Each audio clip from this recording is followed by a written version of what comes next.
boobs.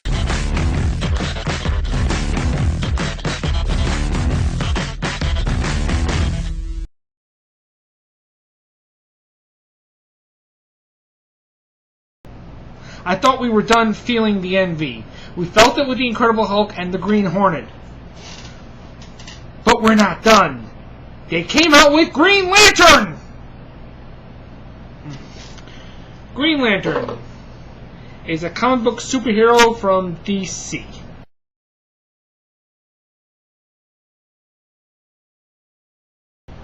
Green Lantern I always liked. But it was never one of my top favorite DC superheroes. If I gotta pick my top favorites, it would be Superman and Batman.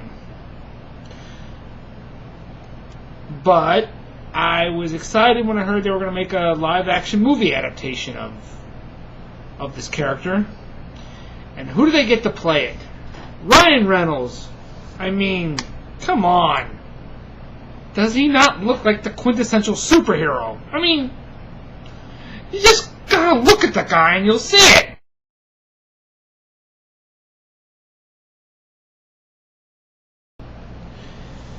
Now, I was excited going in. I mean, with such a cast like Ryan Reynolds, Blake Lively, Mark Strong, Peter Sarsgaard. And with the success of Thor and X-Men First Class, I thought Green Lantern had a shot. Now, the story, of course you know the story. A dying alien who is played by that guy who played Jango Fett in Star Wars Episode 2 finds Hal Jordan, a fearless pilot played by Ryan Reynolds, of course, and gives him this ring that gives him unearthly powers. But the dead alien's body is examined by Hector Hammond, played by Peter Sarsgaard. And some of the enemy's DNA gets on Hector Hammond and he becomes something, well, you know, he gets all that power and he becomes corrupt with power. And that's about all I'm going to tell you. Now, is Green Lantern good? It's amusing. But does that make it great? No. Okay, let's get into what was bad about this movie. Ryan Reynolds. Now, I thought he had this movie in the bag. But once I finally saw him on the screen, it's like he was miscast. He just didn't... This role just wasn't for him. He just seemed out of place. I mean, I'll give him credit. He tries to deliver much what was given to him but he just didn't seem right for this role. And let's not forget Blake Lively as Carol Ferris.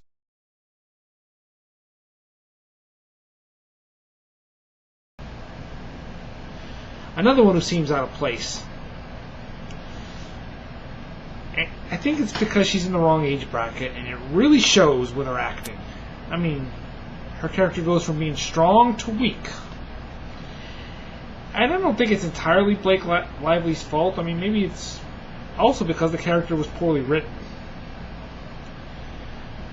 And also, I think she and Ryan Reynolds were just miscast. I don't think they were right for these roles. I'll tell you who would have been right for these roles would be Patrick Wilson and Rachel McAdams. But Ryan Reynolds and Blake Lively were just miscast. And I didn't feel this movie was even about Green Lantern. I felt most of the time he was hardly in it. It was more focused on other things but him. He was like making a guest appearance in his own movie half the time.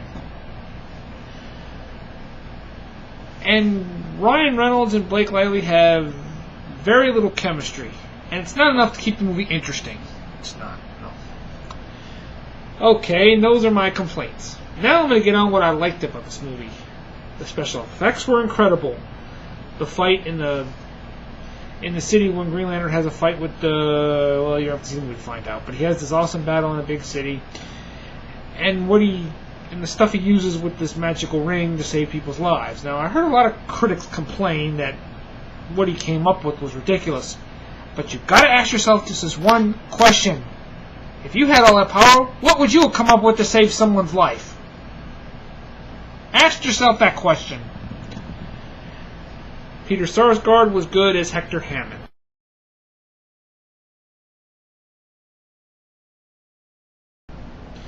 Oh, that was creepy, wasn't it? He was really good as Hector Hammond. He really shows you what happens when power really corrupts the mind. All that power, what would you do? I mean, it's hard not to sympathize with him, but for some parts of it, you kind of feel bad for him because people think he's this nerdy, weak, and pathetic kind of character.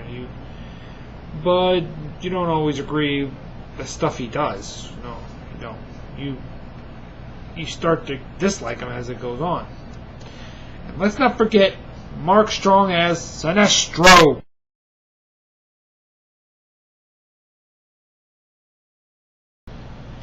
And Mark Strong played Sinestro to the best of his advantage. He didn't play it as silly or campy. He played it very straightforward, and that's what made this performance work. I mean, you saw the photo. They made him really look the part. It's like the character just walked off the comic book. Such a great actor, Mark Strong. And those are the things I liked about the movie. The special effects were incredible.